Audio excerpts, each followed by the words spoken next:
لە پیاوان لە براگەورەکان لە باوکان چەندێ کەم تەرخە من چەندێ مونەر من بەرامبەر بە کچەکانیان و خێزانەکانیان.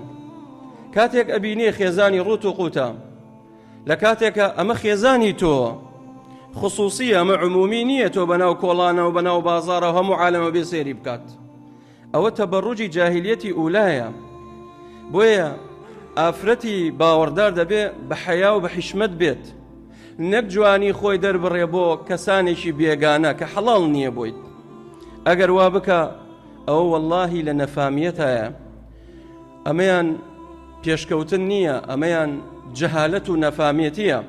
بۆیە دەبێ ئافرەتانش تەوبە بکەن و لەخوا بترسن لەو کارە نەفامیەتیە و جەهالەتە دەسەڵ بگرن تەوبە بکەن بۆ لای خوای پەروەردگار.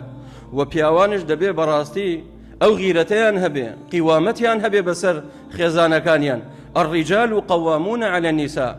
چۆن ڕازیە بیت خێزانەکەت پای بەدەرەوەیە، سنگی بەدەرەوەیە، سەری ڕووتە، جلێکی تەنک ناشەرعی یان جلەکەی تەسکە یان ڕوت و قوتە بەناو خەڵکا دێت و ڕۆمش سێرێکا و بەبێ ئەوەی بجولێتەوە و غیرەتی بۆی بجولێت.